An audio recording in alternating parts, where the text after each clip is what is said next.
Perfecto, si querés comenzar a probar, por favor.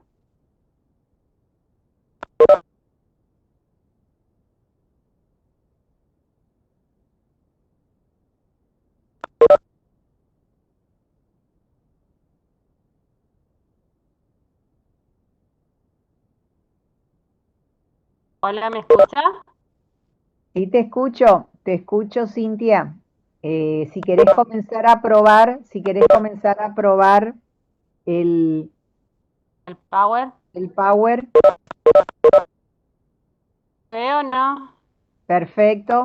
Podés ampliar, apretás la Sí. copita, Sí, perfecto. Vamos a ver, perfecto. Vamos. abrió. Abrió. ¿Viste?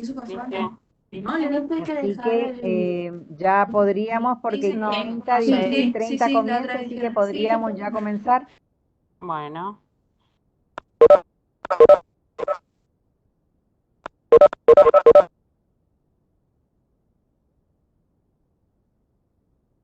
Cuando quiera, Cintia, podemos comenzar. bueno. Chicos, no se olviden de silenciar sus micrófonos, por favor. Bueno, hoy nos toca dar la integración de los contenidos. Primeramente lo vamos a hacer de las técnicas histológicas, microscopio y después con el desarrollo de la biología, fecundación y el desarrollo de cuarta y octava semana. Mi casa, sigo en mi casa. Si puedes necesitar, anda a buscar en tu casa. Ya. Por favor, a los alumnos les pedimos que silencien sus micrófonos. Silencio. Sánchez, por favor. Sánchez Bueno, Marcelino puede. como, como ustedes han visto, Sí, las doctora. técnicas histológicas eran el conjunto de pasos cuyo fin era permitir que nosotros observemos las células y tejidos que puedan ser examinadas al microscopio óptico, ¿no? Pero para ello nosotros teníamos distintos pasos que cumplir, distintas fases fundamentales para realizar una técnica histológica. Y dentro de eso tenemos a la recolección de muestra, a la fijación, recepción de muestra, inclusión, microtomía, coloración, montaje y observación al microscopio óptico. Dentro de la recolección de muestras, ¿qué vamos a rescatar? Que el personal de salud lo debe hacer de acuerdo a un procedimiento, de acuerdo a si se trate de una biopsia o necropsia. ¿Qué tipos de tejido vamos a tener? Recuerdan que vamos a tener de tejidos blandos como mucosas, piel. Vamos también a rescatar de tejidos duros, de los cuales podemos traer de las piezas dentarias y de los huesos. ¿Se estudian de igual manera estos tejidos? No, no lo hacen, ya que necesitan diferentes maneras de procesarse y de llevarse a cabo el procedimiento, ¿no? Luego tenemos la fijación, y esa fijación lo podíamos hacer en frío, calor, a través de sustancias químicas, como ser el formol al 10% en el caso de que nosotros utilizamos el microscopio óptico y el glutarialdehído en el caso que utilicemos el microscopio electrónico. Pero para esto también hay normas que tenemos que cumplir, normas de fijación. Una de ellas, por ejemplo, era el tiempo ideal de 6 a 48 horas, que no transcurra tanto el tiempo de obtención y fijación del material. El espesor debe ser de 5 milímetros, el tamaño de la muestra no debe excederse a 1 por 1.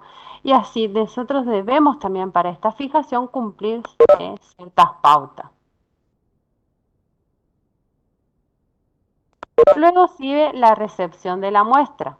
Esta recepción de la muestra no es más que el registro dado del material, de la descripción, donde de los datos que nosotros vamos recoleccionando, que vamos formulando. La historia clínica también puede ser de gran utilidad, donde está el tiempo, el desarrollo, la edad del paciente y la identificación numérica de nuestra muestra. Luego continúa el otro paso de la inclusión.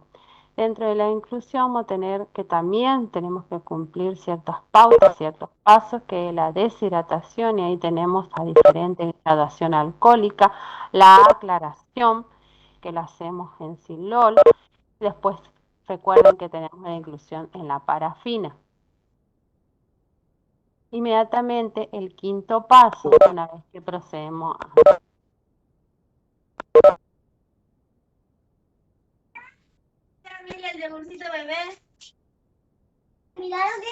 una vez que procedemos al quinto paso de la microtomía.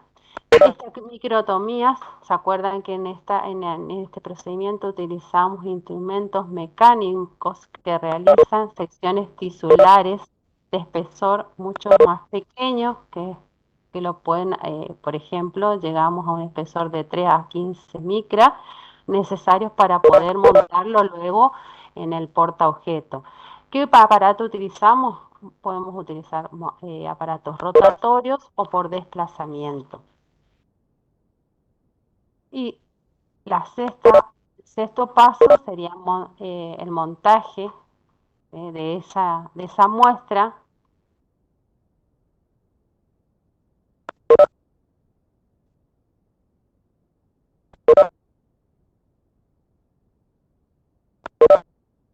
El sexto paso es la coloración, donde ¿qué vamos a tener incluida en la coloración? Es la tinción con una técnica auxiliar que nos va a permitir utilizar la microscopía para mejorar el contraste en la imagen vista al microscopio óptico. La más usada de este tipo de coloración de rutina es la tinción hematoxilina y eosina, la cual tiene un proceso o pasos también secuenciados a seguir. Dentro de los tipos de coloración que podemos encontrar, tenemos a las coloraciones directas, en ese caso tenemos a la inmersión, a las indirectas, como son los mordientes, a los tipos de colorantes que podemos emplear son los básicos y ácidos, y naturales y artificiales. Bueno, y por último tenemos al montaje, que es en el portaobjeto, lo hacemos con el bálsamo de Canadá y luego lo cubrimos con el cubreobjeto. Y luego de esta manera podemos concluir ya observando al microscopio óptico. ¿Cuáles eran las técnicas que habíamos visto?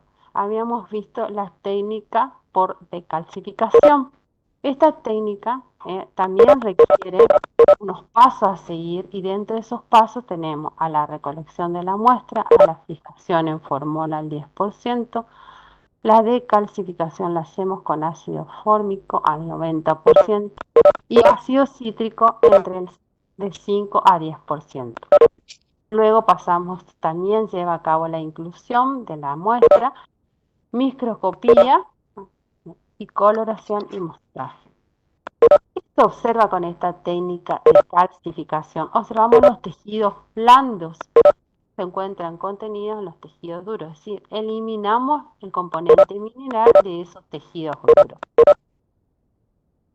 Esos pasos de la técnica por desgaste se lleva a cabo con la obtención de la muestra, el corte por desgaste, que puede ser la hemisección en el caso de un diente, de una pieza dentaria, nuevamente el desgaste hasta a que la pieza sea delgada y se pueda montar para poder ser observada al microscopio óptico. Después tenemos las distintas coloraciones. ¿Se acuerdan que nosotros teníamos de acuerdo al reactivo y al resultado que vamos a adquirir o que vamos a poder observar con esa técnica? Si nosotros, por ejemplo, ocupamos colorantes como ser la hematoxilina, nosotros íbamos a observar, si estamos en un preparado, que esa hematoxilina va a ser un colorante básico y que va a estar asociado y se va a teñir a los componentes de la célula de un color ácido. ¿Qué vamos a poder observar con la técnica de hematoxilina-eosina?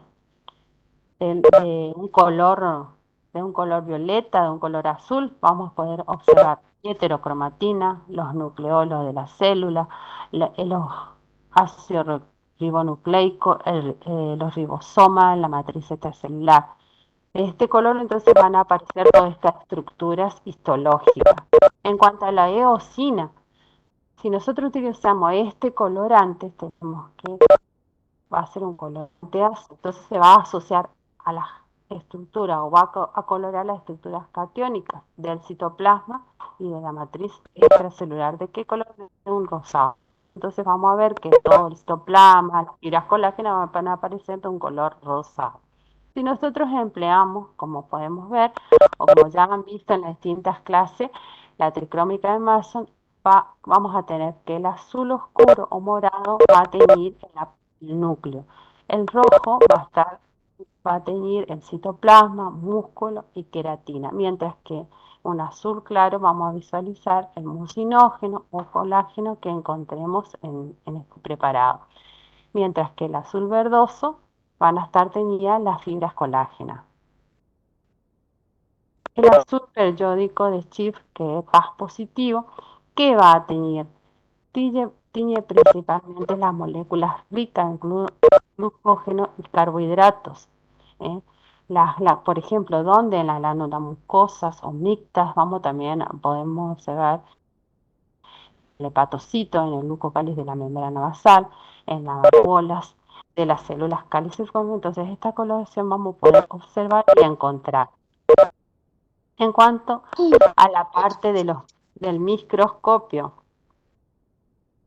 de la parte de la microscopía, ¿qué era el microscopio? El microscopio es un instrumento, es una herramienta que nos va a permitir estudiar las células y los tejidos. Va a permitir observar objetos que son demasiado pequeños para ser observados a simple vista. Este microscopio estaba constituido por diferentes partes. Tenía diferentes partes como ser el ocular, el tubo, el brazo, el reborde, los objetivos, y cada uno de ellos cumplen una función. Vamos a tener la platina, el diafragma, el condensador, el tornillo macrométrico, el tornillo micrométrico, la base y el foco. Tanto el diafragma como la fuente luminosa van a formar parte de los componentes ópticos, mientras que los mecánicos, dentro de eso tenemos a lo de ajuste, vamos a estar el pie, el brazo, el tubo, la platina, el reborde. Y dentro de los ajustes oculares, del sistema de ajustes oculares, van a estar los tornillos macrométricos y los tornillos micrométricos. También tenemos distintos tipos de microscopios. Tenemos dentro de los ópticos a los simples, a las lupas, a los compuestos, a los de luz ultravioleta, a los de fluorescencia, de contraste de fase y de campo oscuro. Y dentro de los electrónicos tenemos a los de barrido, a los de transmisión y confocal.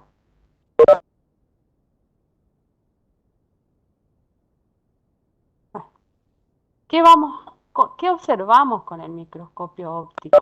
¿Qué característica va a tener con este microscopio óptico? Que tiene un límite de resolución de 2 nanómetros. Este límite se debe a la longitud de la onda de la luz, o sea, utiliza una fuente de luz para poder visualizar las distintas estructuras que observamos. Por ejemplo, las células observadas bajo el microscopio óptico pueden estar vivas o fijadas o teñidas y muertas. Si están teñidas, van a estar por supuesto que muertas. Entonces, ¿en qué se basa para poder proyectar la imagen, para poder visualizar, observar? Va a tener una lente condensadora, van a tener objetivos y va toda esa resolución por el ojo humano.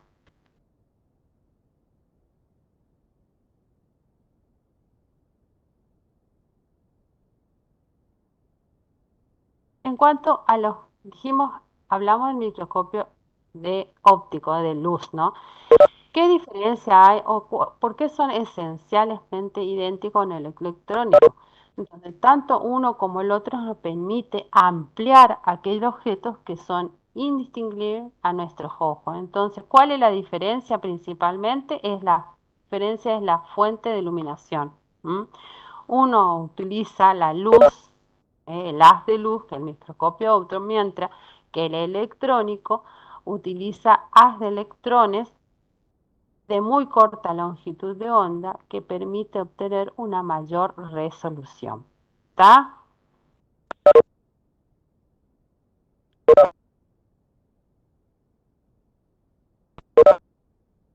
Entonces podemos hacer, si nosotros o podemos comparar tanto el microscopio óptico y el microscopio león. Y vamos a ver entonces que la iluminación en el óptico va a estar dado por un haz de luz, mientras que en los microscopios electrónicos por un haz de electrones.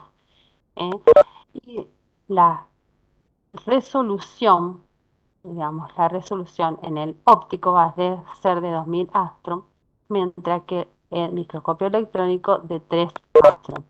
¿Qué quiere decir eso? Que si nosotros hacemos en una escala vamos a poder visualizar diferentes estructuras, pero, por ejemplo, con el microscopio electrónico nosotros necesitamos como mayor amplificación, mayor resolución para poder observar las estructuras. Y este es un cuadro donde vemos donde hay una diferencia, donde lo que nosotros podemos observar y lo que nosotros necesitamos para observar con el microscopio óptico, por ejemplo, que necesitamos ya 10 micra, y donde en el caso del microscopio electrónico nosotros un nanómetro ya necesitamos de amplitud relativo a estos aumentos para poder observar la estructura, ¿no? ¿Qué quiere decir? Que a mayor resolución, nosotros tenemos mayor resolución, vamos a tener mayor magnificación de lo que podemos observar, de lo que podemos observar.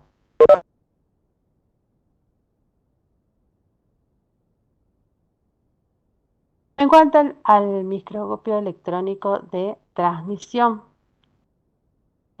este microscopio de transmisión tiene un límite de resolución cerca de 2 nanómetros, debido a que tiene un límite en el lente usado, ya que enfoca los electrones a nuestra muestra.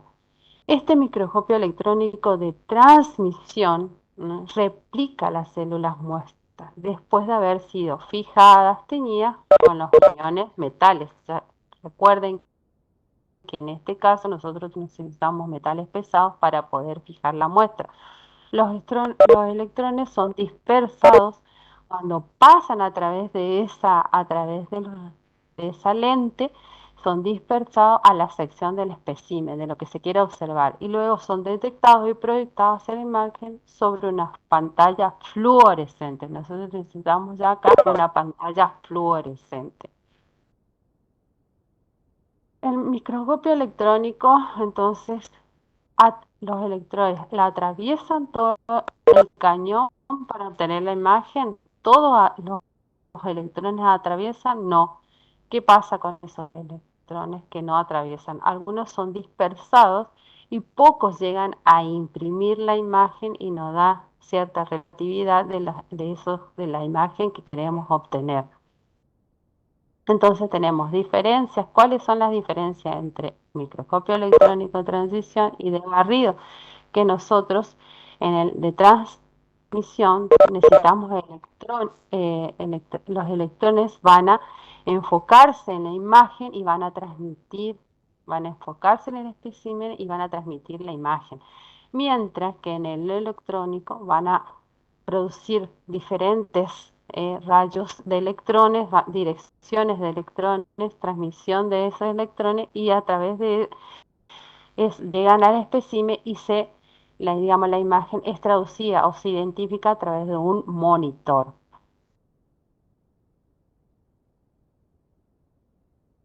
Bueno, acá tenemos una pequeña comparación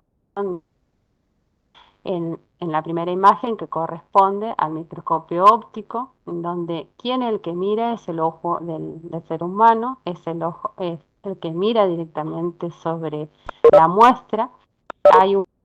Vamos a tener en cuenta que hay una lente ocular, un objetivo sobre la muestra, y que actúa un haz de luz sobre esa lente condensadora para producir la fuente de iluminación, mientras que en el microscopio electrónico de transmisión vamos a tener que una fuente de electrones, también existe condensador. Esos haz de electrones, digamos, van a interactuar sobre la muestra y va a tener un objetivo y una lente que va a proyectar esa imagen en forma o a través de una pantalla fluorescente. El microscopio electrónico de barrido. ¿Qué pasa con este microscopio? También tiene electrones, tiene una lente de condensador. Los haz de electrones son deflectados, son transmitidos por deflectores de electrones. Esto se proyecta de esta manera a través de una lente que detecta la muestra, y esa imagen es transmitida a través de una pantalla, a través de una computadora, etcétera.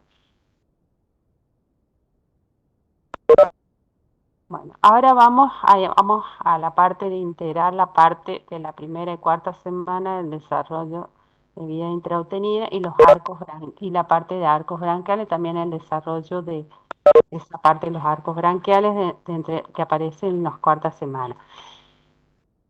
Nosotros dijimos que en el desarrollo biológico es necesario que intervengan 5 etapas, son importantes que se lleven a cabo para producir. Una de ellas principalmente para formar este organismo. Una de ellas es la fecundación, ¿sí? La fecundación, que no es más que la fusión de dos gametos del cual surgen el cigoto que, que acabará constituyendo el organismo, ¿sí? A partir de esa fecundación, entonces se va a llevar a cabo la segmentación, que es la segunda etapa necesaria para que se produzca este desarrollo temprano.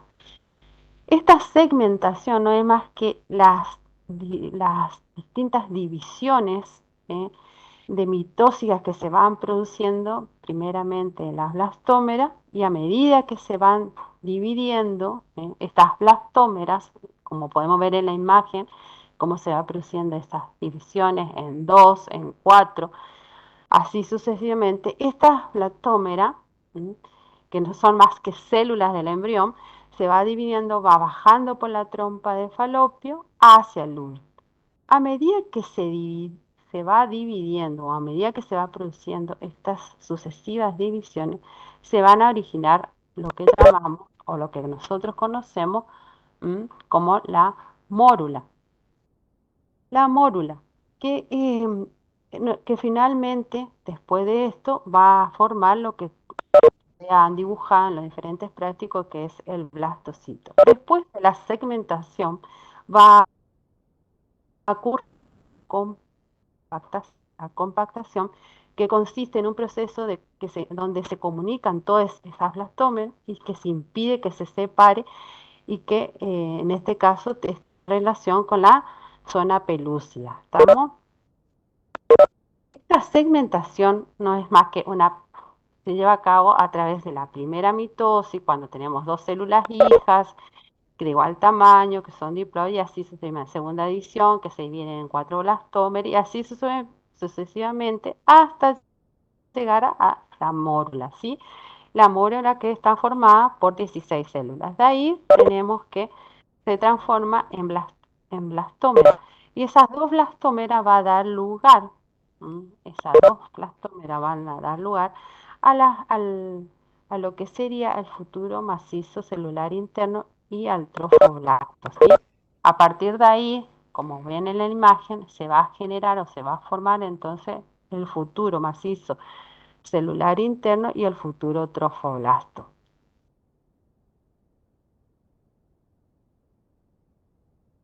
¿Qué va a ocurrir una vez que yo tenga el blastocito? Una vez que yo tenga esa estructura, se va a producir la implantación alrededor aproximadamente de los 7 días.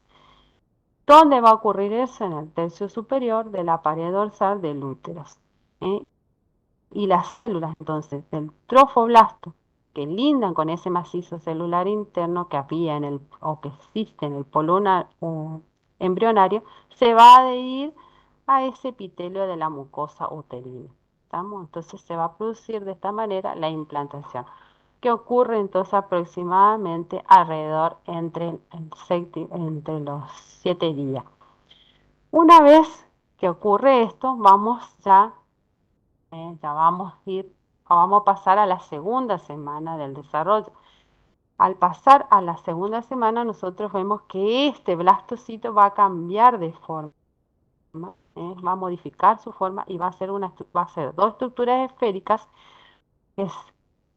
que se denomina una de ellas saco coriónico, que es la esfera más grande, y otra esfera más interna que contiene al embrión y es la cavidad amniótica y el saco vitelino.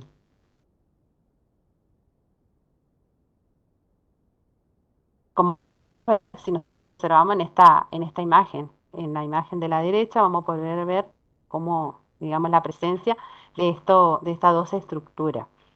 ¿Qué vamos a tener acá? Vamos a tener el epiblasto, vamos a tener un disco germinativo bilaminar que va a estar formado por el epiblasto y por el hipoblasto.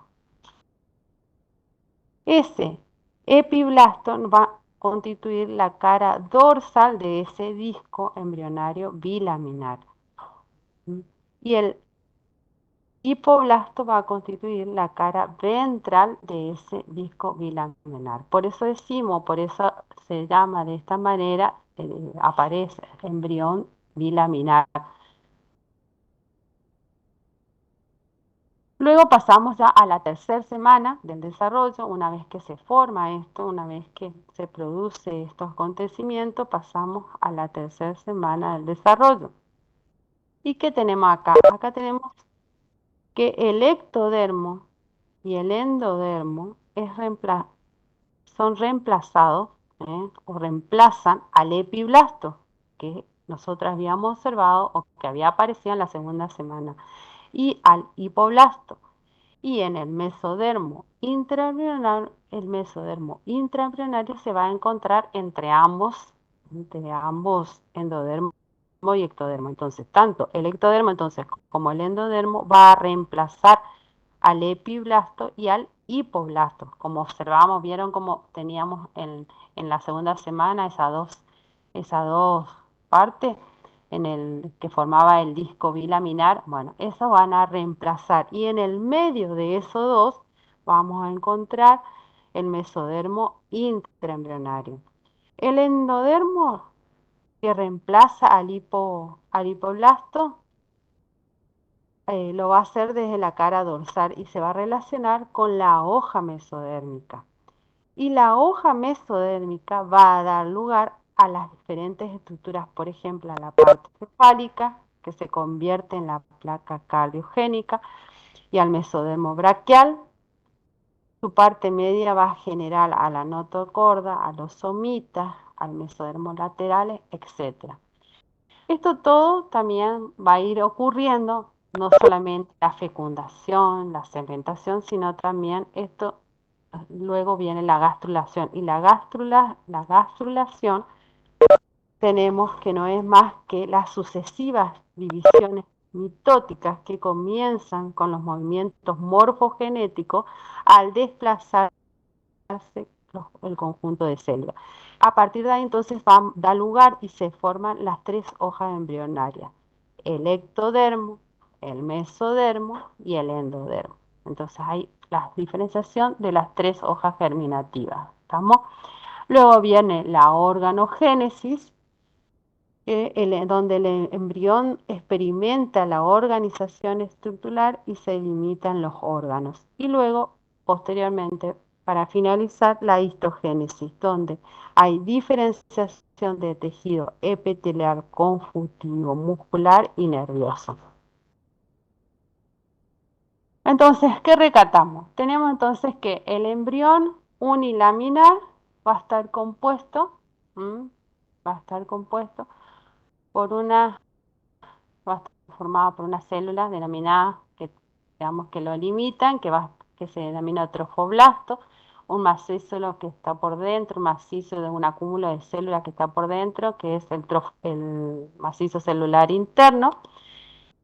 Estos todos van a conformar entonces, dan la característica de este embrión unilaminar, denominado blastocito. A partir de ahí se va a generar de la parte, digamos, adyacente a ese blastocele, una capa, una sola capa de células, a partir de la cual se forma esta célula, el epiblasto. Las células más adyacentes del masito celular interno al blastocele genera una capa, una sola capa de célula, y a partir de ahí se genera o empieza a crecer el epiblasto. Esta aparición del epiblasto marca la aparición o la formación de este embrión bilaminar, que está formada por dos estructuras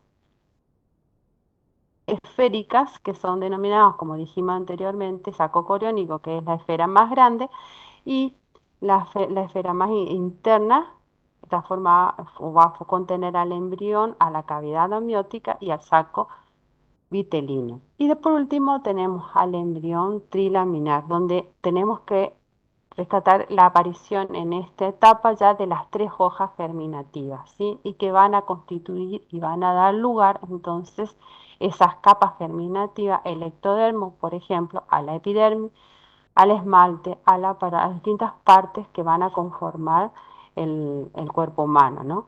El mesodermo, el endodermo, el mesodermo, por ejemplo, al tejido conjuntivo, al músculo liso, cardíaco, etc. El endodermo, por ejemplo, la lengua, glándulas sublinguales, sistema respiratorio y digestivo. Eso todo sucede entonces en la tercera semana del desarrollo. Ahora vamos como a relacionar e incorporar con los periodos o con los periodos preembrionario, embrionario y fetal, según el origen y el desarrollo de cada uno de esos tejidos humanos. Gracias. El periodo preembrionario va a ocurrir entonces entre la primera, segunda y tercera del desarrollo. ¿En qué consiste? ¿Qué ocurre en todo ese momento? La segmentación del cigoto, la implantación y la gastrulación. El periodo embrionario va a ocurrir de la 4ª semana hasta la 8ª semana del desarrollo. ¿Qué ocurre en cuanto a esa etapa temprana en el desarrollo? La histogénesis, morfogénesis y organogénesis. Después tenemos el periodo fetal, que comienza a partir de la 9ª semana hasta el nacimiento y que da lugar al crecimiento corporal.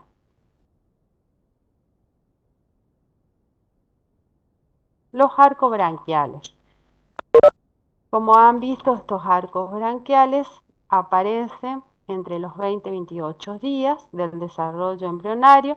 Estos arcos branquiales no eran más que un núcleo de mesénquima recubierto de ectodermo y endodermo, que están separados por hendiduras ectodérmicas denominadas surcofaringios, ¿sí? Este arco branquial, el que a nosotros realmente nos interesa y del cual también está formado por diferentes componentes como esquelético, cartilaginoso, muscular, nervioso y vaso, y del cual van a originarse estructuras muy importantes. Por ejemplo, esquelético va a dar origen a la mandíbula, al maxilar. En cuanto a los componentes musculares del primer arco branquial, está en relación con los músculos masticadores, temporales, pterigoidea interno, pterigoidea externo, etc. El nervio corresponde al quinto par craneal, que es el trigémino, y los vasos, prácticamente una vez que se forman, desaparecen.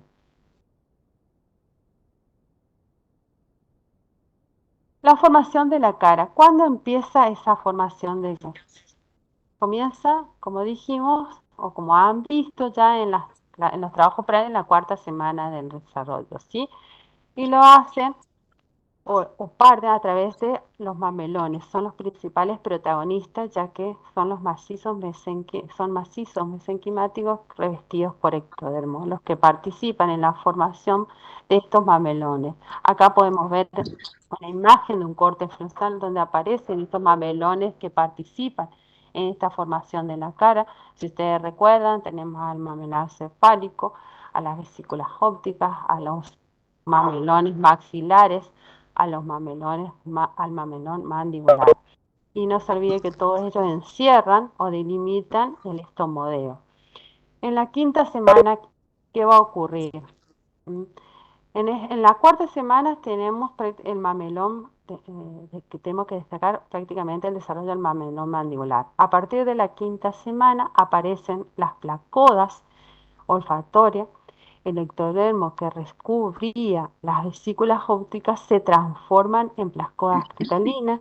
Entre el primero y el segundo arco branquial aparecen en la zona lateral unos pequeños melones que luego van a formar el pabellón de la oreja.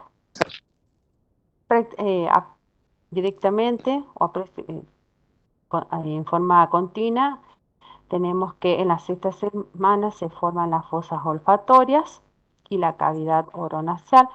Estas fosas olfatorias se profundizan o se forman a partir de la profundización de estas placoas olfatorias que se individualizan y junto con los mamelones nasales internos y externos, a partir de estos mamelones nasales internos, entonces se forman los procesos globulales, los cuales se van a soldar con esos mamelones maxilares superiores y aparece entonces o da lugar a esos procesos palatinos. Entonces, tanto las placoas olfatorias entonces, y los mamelones nasales internos dan lugar a los procesos globulares. A partir de estos procesos globulares se sueldan con los maxilares superiores, entonces, y dan lugar a esos procesos palatinos.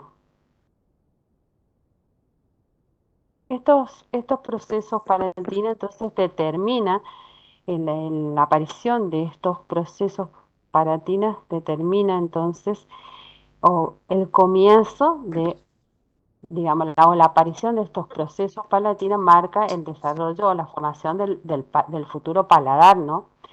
Se realiza exactamente en el piso de las fosas respiratorias, una vez enfrentados los epitelios que se efectúa, porque una vez enfrentados entonces y que desaparecen los mismos, permite entonces que ocurra esta mesodermización en la zona anterior y da lugar entonces de esta manera a la formación de ese paladar anterior, a nivel del piso, entonces a nivel del piso de las fosas olfatorias. Una vez que se enfrentan ambos epitelios y por proceso de mesodemización va a dar lugar entonces a la formación de ese paladar anterior. Acá tenemos que recordar lo que menciona Patten, tenemos que tener en cuenta entonces los componentes o lo que componen o lo que conforman esos componentes de Patten, que es el labial, el maxilar superior y el componente palatino, que delimitan o que, digamos, que contienen al segmento premaxila o interincisivo, ¿sí? Bueno, posteriormente, ya alrededor ya de la séptima semana, aproximadamente, vamos a tener séptima semana, vamos a empezar a formar ya o vamos a empezar a llevar a cabo la formación del paladar posterior o secundario, que será el encargado de separar la cavidad bucal de las fosas nasales, proceso que se lleva a cabo entre la séptima y décima semana. Estos procesos palatinos se van a soldar, se sueldan en el paladar anterior y simultáneamente se sueldan hacia arriba, hacia arriba con el paladar anterior y con la porción inferior en el septum nasal. El conducto palatino anterior, nasopalatino o interincisivo va a señalar el límite entonces entre el paladar anterior y el paladar posterior. Este mecanismo, la soldadura de estos procesos palatinos se va a llevar a cabo, no olvidemos, a través de un mecanismo de horizontalización donde ocurren ciertos acontecimientos necesarios para que permita esa horizontalización, ¿sí? Dentro de estos mecanismos de soldadura, tanto de los mamelones faciales, de todos los mamelones intervienen el mecanismo de mesodermización y el de consolidación remodeladora.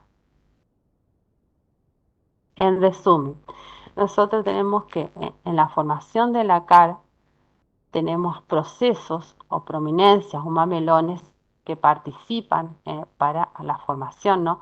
Como ser frontonasal, que van a determinar, van a formar qué estructura: la frente, el puente de la nariz, la eminencia nasal, medial y lateral. Los procesos maxilares van a dar lugar a las mejillas, a la porción lateral del labio superior, los nasales mediales, al surco subnasal del labio superior, cresta y punta de la nariz. A los nasales laterales tenemos que va a dar lugar a las alas de la nariz, y a los mandibulares al labio inferior. Y bueno, esta es otra imagen para recordarle, para que ustedes vuelvan a ver cómo la ubicación que adoptan esos procesos palatinos, que primero son verticales y después alrededor de la 10ª semana ya se horizontalizan, para poder observar, como han dibujado en su trabajo práctico, en la posición, la horizontalización que presenta al cabo de su formación este paladar posterior. ¿Alguna pregunta, chicos?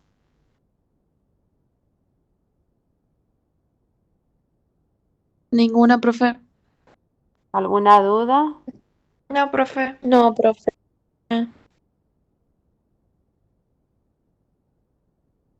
Bueno, terminamos la clase entonces.